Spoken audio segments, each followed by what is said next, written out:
역대하 7장 1에서 22절 말씀입니다.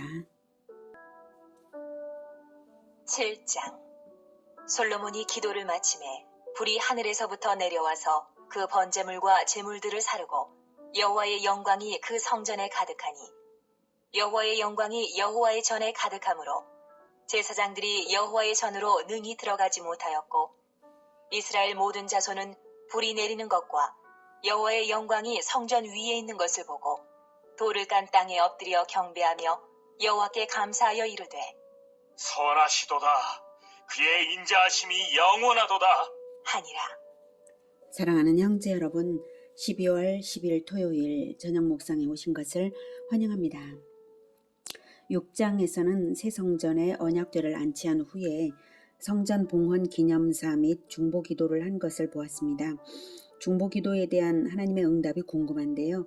역사 속에서 증명도 되었지만 그 현장에서 즉답을 가시적으로 주셔서 온 이스라엘 백성들로 하여금 결코 잊지 못할 장면이 되게 하심으로써 하나님께서 솔로몬의 기도대로 반드시 하실 것을 믿게 하셨습니다.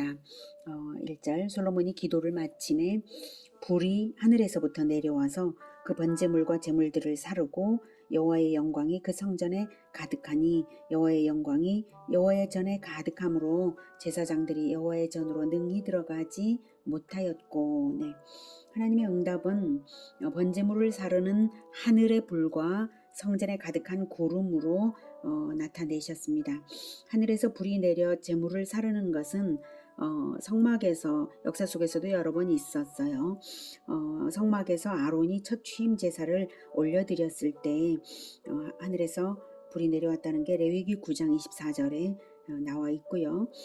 그런 것을 볼 때에 비록 기록으로는 남지 않았지만 가인과 아벨이 제사를 드릴 때 아벨의 제물은 하늘에서 불이 내려와서 사르고 가인의 제사는 그러지 않았다라는 것도 이제 짐작해 볼 수가 있어요. 그리고 엘리야가 갈멜산에서 바알 숭배자들과 대결하여 제사를 드렸을 때도 하늘에서 불이 내려왔죠. 물론 솔로몬보다 훗날의 일이지만 말이죠. 그리고 바로 앞에 솔로몬의 아버지 다윗이 아라우나의 타작마당에서 백성을 위해 대속을 서원했을 때도 그 타작마당의 번제단 위에 불을 내려 응답하셨다는 것이 역대상 21장 26절에 나옵니다. 이렇게 중요한 역사의 장면에서 하나님의 제단이 그게 바로 하나님의 제단이다. 그래서 하나님께서 기뻐 받으신다라는 것을 증명하는 불이 하늘에서 내려와 제물을 살랐습니다. 이제 솔로몬이 건축한 이 새 성전이야말로 이스라엘의 단일 성전임을 분명히 보여주시고 솔로몬의 모든 기도대로 행하실 것을 확신시켜 주시는 것입니다. 그리고 이제 이 제단의 번제물의 불은 아침과 저녁 두 번의 상번제가 계속됨으로 인해서 결코 꺼뜨리지 않고 계속 타오를 것입니다. 성전이 있는 한 말이죠. 여호와의 영광이 성전에 가득한 것은 빽빽한 구름이 바로 그 여호와의 영광을 나타내는 것입니다. 그렇게 나타났는데 5장에서 이미 언급되었죠. 역대하 5장 13, 14절에 이제 백성들이 노래하는 자들이 나팔을 불면서 이제 찬송을 할 때 선하시도다 그의 자비하심이 영원히 있도다 이렇게 노래를 하니까 여호와의 전에 구름이 가득했다 이렇게 이제 나와 있습니다. 이 놀라운 장면 앞에서 온 백성은 너무나 감동이 충만하여서 그때까지 부르던 찬양을 더욱 힘껏 혼신의 힘을 다하여 부르지 않을 수 없었을 것입니다. 그래서 3절 이스라엘 모든 자손은 불이 내리는 것과 여호와의 영광이 성전 위에 있는 것을 보고 돌을 깐 땅에 엎드려 경배하며 여호와께 감사하여 이르되 선하시도다 그의 인자하심이 영원하도다 하니라. 네, 구름만 아니라 성전 위에 여호와의 영광이 또한 이제 나타났죠. 구름이 빽빽한 구름이 성전에 가득해서 제사장들이 일하기가 어려울 정도였고요. 성전 위에 또한 여호와의 영광이 나타났습니다. 이렇게 감격스러운 응답에 다시 영광을 올려 응답해 드렸고요. 이제 4절에서 10절까지는 성전 낙성식 제사와 초막절입니다. 4절부터 이에 왕과 모든 백성이 여호와 앞에 제사를 드리니 솔로몬 왕이 드린 제물이 소가 22,000마리요 양이 12만 마리라. 이와 같이 왕과 모든 백성이 하나님의 전에 낙성식을 행하니라. 그때의 제사장들은 직분대로 모셔서고 레위 사람도 여호와의 악기를 가지고 섰으니 이 악기는 전에 다윗 왕이 레위 사람들에게 여호와께 감사하게 하려고 만들어서 여호와의 인자하심이 영원함을 찬송하게 하던 것이라. 제사장들은 무리 앞에서 나팔을 불고 온 이스라엘은 서 있더라. 솔로몬이 또 여호와의 전 앞들 가운데를 거룩하게 하고 거기서 번제물과 화목제의 기름을 드렸으니 이는 솔로몬이 지은 놋제단이 능히 그 번제물과 소제물과 기름을 용납할 수 없음이더라. 그때에 솔로몬이 7일 동안 절기를 지켰는데 하맛 어기에서부터 애굽 강까지의 온 이스라엘에 힘이 큰 회중이 모여 그와 함께하였더니 여덟째 날에 무리가 한 성회를 여니라. 제단의 낙성식을 7일 동안 행한 후 이 절기를 7일 동안 지키니라. 일곱째 달 제23일에 왕이 백성을 그들의 장막으로 돌려보내매 백성이 여호와께서 다윗과 솔로몬과 그의 백성 이스라엘에게 베푸신 은혜로 말미암아 기뻐하며 마음에 즐거워하였더라. 네, 낙성식 즉 성전 봉헌식에 드려진 제물의 수효가 굉장히 하죠.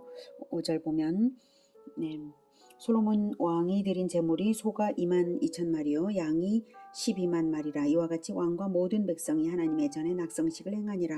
네, 제물의 양이 엄청난 것에 대해서 과장된 표현이라고 의심하는 사람들도 있는데요. 열왕기 병행 기사도 일치하는 숫자를 말하고 있어요. 그리고 역사가 요세푸스의 증언에 따르면 정규적인 유월절 행사에도 25만 마리의 양이 2-3시간 내에 드려졌다고 합니다. 그만큼 제사장들이 조직화되었고 전국의 제사장들이 모여서 일사불란하게 일처리를 했다는 것이겠죠. 장소적으로도 번제단만으로는 제물을 다 수용할 수가 없으니까 임시 제사 장소로 사용하는 조처를 취한 것이 7절에 나와요. 솔로몬이 또 여호와의 전 앞들 가운데를 거룩하게 하고 거기서 번제물과 화목제의 기름을 드렸으니 이는 솔로몬이 지은 놋제단이 능히 그 번제물과 소제물과 기름을 용납할 수 없음이더라. 네, 번제단만 아니라 번제단 주위의 뜰까지도 번제단처럼 이용하여서 이렇게 제사를 드린 것이죠. 예, 그때의 솔로몬이 7일 동안 절기를 지켰는데 하맛 어귀에서부터 애굽강까지의 온 이스라엘이 여기서 7일 동안 이제 낙성식을 이제 행했다는 건데 온 이스라엘이 힘이 큰 회중이 모여서 그와 함께 하였더니 여덟째 날에 무리가 한 성회를 여니라. 제단의 낙성식을 7일 동안 행한 후 이 절기를 7일 동안 지키니라. 제단의 낙성식을 7일 동안 행한 후 이 절기 즉 초막절이에요. 초막절 7일 동안 지키고 여덟째 날에 초막절의 여덟째 날에 성회를 열거든요. 그걸 말하고 있습니다. 그래서 총 15일 동안 된 것이죠. 이제 한편 종교력 7월 10일은 대속죄일입니다. 그러므로 낙성식 기간 동안에 대속죄일도 지켰던 것입니다. 낙성식은 7월 8일에 그러니까 시작한 것을 알 수가 있어요. 네. 자, 7월 15일, 네, 7월 15일이 이제 초막절이니까요. 네. 자, 그때 나온 백성들이 하맛 어귀에서부터 애굽강까지 왔다고 했죠. 이것은 이스라엘 하맛 어귀에서부터 애굽강까지라는 것은 이스라엘 전역을 의미하는 관용어예요. 단부터 부엘세바까지 또는 부엘세바부터 단까지 이것도 이스라엘 전체를 의미하는 관용어인데 하맛 어귀에서부터 애굽강까지라고 하면 그 가장 이 영토가 확장이 되었을 때의 그 이스라엘 전역입니다. 과거 하나님께서 아브라함에게 언약하신 땅을 다윗 시대에 다 정복했잖아요. 그랬으므로 이렇게 온 이스라엘의 영역을 말하는 것입니다. 창세기 15장 18절에 하나님께서 아브라함에게 언약을 세워서 말씀하시기를 내가 이 땅을 애굽강에서부터 그 큰 강 유브라데까지 내 자손에게 주노라고 하셨죠. 그 큰 강 유브라데까지 거기가 바로 하맛 어귀 부분입니다. 이렇게 언약하신 대로 다윗 시대에 이루어졌죠. 그러니 이제 더 이상 유리방황하는 신세가 아니라 이 땅에 안착되었다는 의미로 새 성전이 알맞게 때를 따라 때에 알맞게 지어진 것입니다. 10절 일곱째 달 제 23일에 왕이 백성을 그들의 장막으로 돌려보내매 백성이 여호와께서 다윗과 솔로몬과 그의 백성 이스라엘에게 베푸신 은혜로 말미암아 기뻐하며 마음에 즐거워하였더라. 네, 백성들이 이렇게 보름가량을 예루살렘으로 모여서 이렇게 기뻐한 것은 억지로 한 것이 아니라 자발적으로 큰 기쁨으로 행한 일입니다. 성전 건축이 얼마나 그들의 수건이었는지를, 또한 백성들이 또 얼마나 하나님을 사랑하는지를 알 수가 있습니다. 이 모든 과정이 9절에서 말한 것처럼 제단의 낙성식을 7일 동안 행한 후 이절기 즉 초막절을 7일 동안 지켰고, 초막절이 7일이라고는 하지만 8일째 큰 날의 대성회도 지켜서 총 15일을 지킨 것이고요. 이렇게 거행한 것은 상징적인 의미를 중시했기 때문에 일부러 그렇게 한 것입니다. 실제 성전의 준공은 솔로몬 제위 11년인 주전 959년 8월에 준공되었는데 7월 15일부터 한 주간 동안 지켜지는 장막절과 나란히 성전 낙성식을 거행을 하려고 일부러 성전 완공 한 달 전에 낙성식을 거행한 것입니다. 그 상징적 의미를 우리가 생각해 봐야 되겠죠. 그 정도로 할 정도니까요. 낙성식은 약속의 땅에 온전히 정착되었음을 의미하는 기념입니다. 초막절은 영원한 약속의 땅에 거하게 될 것을 믿음으로 기념하는 절기입니다. 그래서 유일 성전 중심의 신앙으로서 마침내 영원한 초막절을 기념한다는 의미입니다. 과거 사사시대와 사울시대에는 완전한 약속의 땅의 주인다운 면모는 없었어요. 그런데 이제 마침내 다윗 시대의 평정을 거쳐서 이제 드디어 솔로몬 시대의 태평성대를 맞아서 고정된 성전을 건립함으로써 이스라엘은 영육간에 완전한 정착을 했다는 의미가 되는 것입니다. 언약대로, 아브라함에게 주신 언약대로 이제 드디어 되어서 정착했다, 이런 의미가 되었으니 이제 영원히 정착할 영원한 땅을 기념하는 것이 초막절이거든요. 예, 그래서 연이어서 그렇게 기념한 것이죠. 자, 또한 더 깊은 의미를 들여다보자면 오직 이 땅에 임재하시는 하나님과 동행할 때만, 성전은 뭐예요? 하나님의 임재 아닙니까? 임재와 동행입니다. 이 땅에 임재하시는 하나님과 우리가 동행할 때만 참다운 정착과 안식이 가능함을 보여주고 있는 것입니다. 오직 예수님과의 동행으로 성전된 자로서의 삶이 천국의 안착으로 이어지는 유일한 길입니다. 예수님과의 동행, 이것이 천국으로 안착하는 유일한 길입니다. 이렇게 낙성식과 초막절을 올려드린 후 하나님께서 솔로몬에게 나타나셔서 응답하셨습니다. 11절부터 나오는 이 언약을 성전 언약이라고 합니다. 11절. 솔로몬이 여호와의 전과 왕궁 건축을 마치고 솔로몬의 심중에 여호와의 전과 자기의 궁궐에 그가 이루고자 한 것을 다 형통하게 이루니라.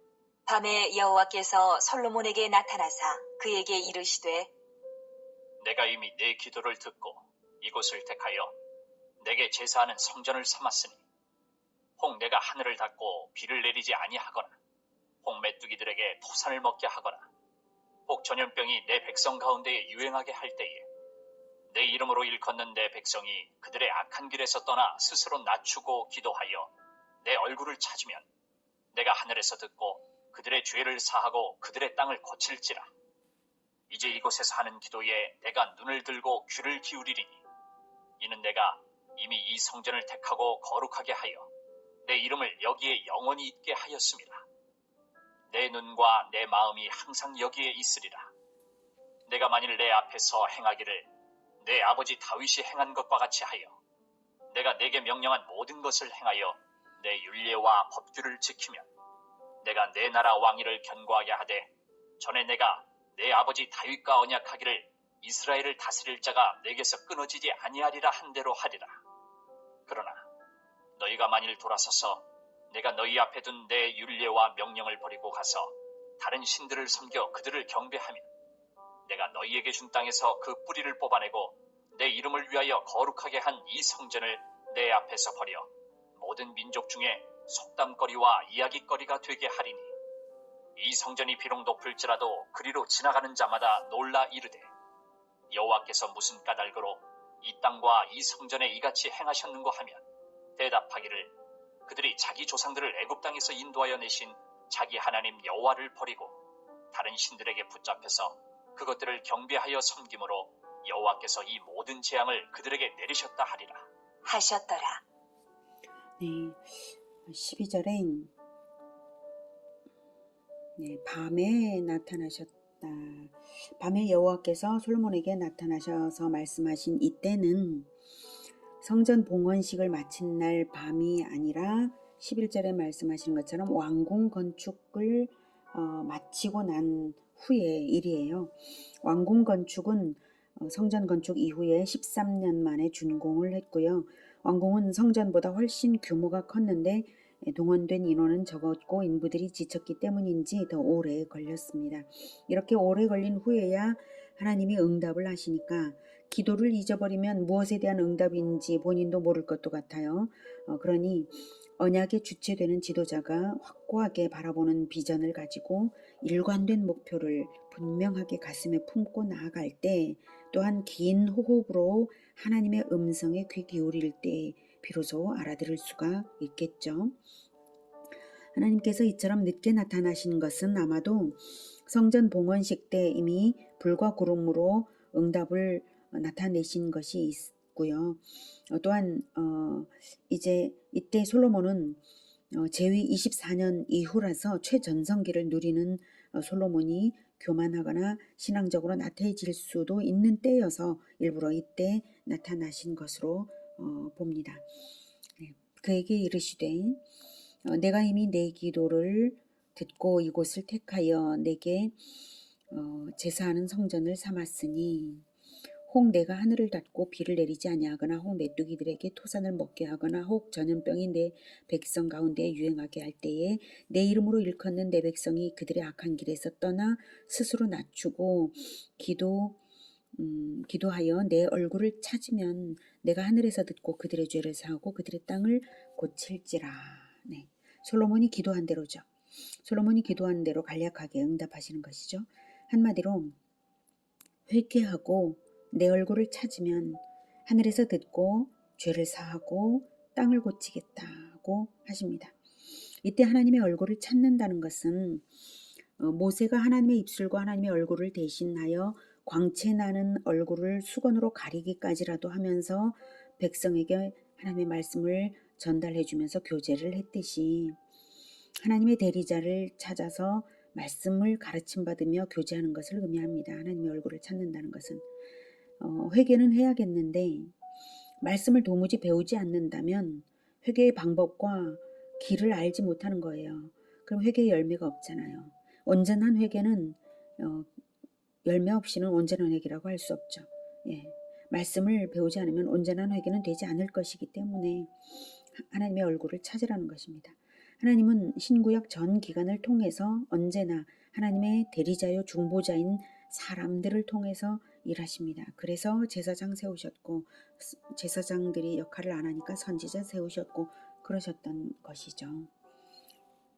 16절에 이제 이곳에서 하는 기도에 내가 눈을 들고 귀를 기울이리니 이는 내가 이미 이 성전을 택하고 거룩하게 하여 내 이름을 여기에 영원히 있게 하였음이라. 내 눈과 내 마음이 항상 여기에 있으리라. 성전 건물이 없는 지금 진정한 성전은 하나님의 눈과 하나님의 마음이 항상 향하는 그 진정한 성전은 우리 주 예수 그리스도를 머릿돌로 하는 교회 공동체가 바로 진정한 성전입니다. 우리 주 예수 그리스도만이 진정 하나님을 그대로 빼닮은 독생자이시기 때문에 예수님께만 하나님의 이름이 있습니다. 그런 거로 오직 우리 주 예수님을 따르는 무리에게만 하나님의 이름이 있는 것이고요. 그들이 바로 성전이고 하나님의 눈과 마음이 항상 있으십니다. 17절부터는 신명기 28장에 말씀하신 그 말씀과 똑같죠. 자, 17절 내가 만일 내 앞에서 행하기를 네 아버지 다윗이 행한 것과 같이 하여 내가 내게 명령한 모든 것을 행하여 내 윤리와 법규를 지키면 내가 내 나라 왕위를 견고하게 하되 전에 내가 내 아버지 다윗과 언약하기를 이스라엘을 다스릴 자가 내게서 끊어지지 아니하리라 한 대로 하리라. 이것은 다윗 언약이고 여기까지 19절 그러나 너희가 만일 돌아서서 내가 너희 앞에 둔 내 윤리와 명령을 버리고 가서 다른 신들을 섬겨 그들을 경배하면 내가 너희에게 준 땅에서 그 뿌리를 뽑아내고 내가 20절 내가 너희에게 준 땅에서 그 뿌리를 뽑아내고 내 이름을 위하여 거룩하게 한 이 성전을 내 앞에서 버려 모든 민족 중에 속담거리와 이야깃거리가 되게 하리니 이렇게 말씀하십니다. 다윗 언약과 신명기 28장의 그 말씀과 똑같이 순종에 대한 축복과 불순종에 대한 저주를 말씀하셨습니다.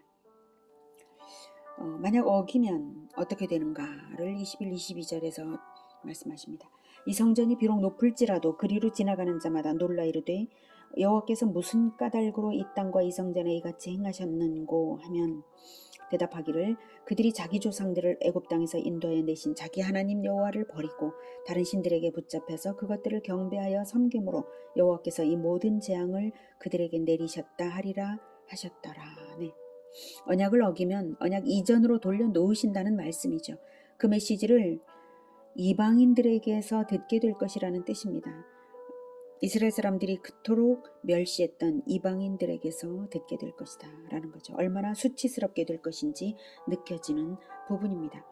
하나님의 이 언약을 성전 언약이라고 합니다. 결국 이스라엘은 불순종의 죄악으로 인해 훗날 멸망하여서 하나님께서 경고하신 대로 되고야 말았습니다. 성전은 완전히 파괴되고 백성은 제국 곳곳으로 흩어지고 말았습니다.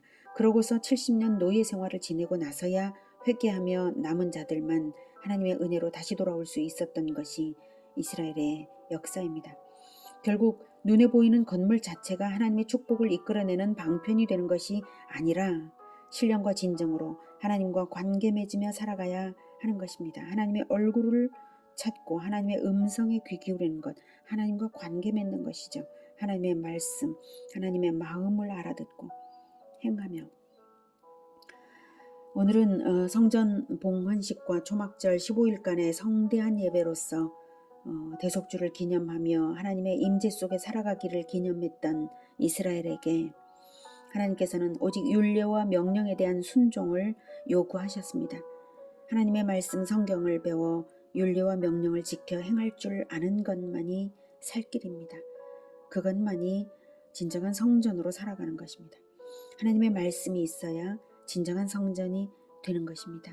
하나님의 말씀이 말과 행실로 나타나면서 하나님의 이름에 걸맞는 인생들이 되어 하나님의 눈과 하나님의 마음이 언제나 머무르는 그러한 인생들 되시기를 기원합니다. 기도하겠습니다. 하나님, 우리에게 말씀을 주신 것을 너무나 감사합니다. 우리에게 또한 성령을 부어주신 것을 감사합니다. 성령께서 말씀을 배울 때마다 깨닫게 하시는 것을 감사합니다. 늘 우리와 함께하여 주시는 것 감사합니다. 늘 우리에게 하나님의 눈과 마음이 머물러 주시니 감사합니다. 우리가 하나님의 말씀을 늘 배우면서 하나님의 얼굴을 대면하듯이 우리에게 하나님의 말씀을 가르쳐주는 자들을 대면하고 음성을 귀 기울여 들으며 따르겠습니다. 그리고 오직 우리 주 예수 그리스도의 그 성품과 모범을 따라 배우며 나아가겠습니다. 하나님, 진정한 성전으로서 완성되어 갈 수 있도록 도와 주시옵소서. 예수 그리스도 이름으로 기도드립니다. 아멘. 이어지는 시간은 개인 기도 시간입니다.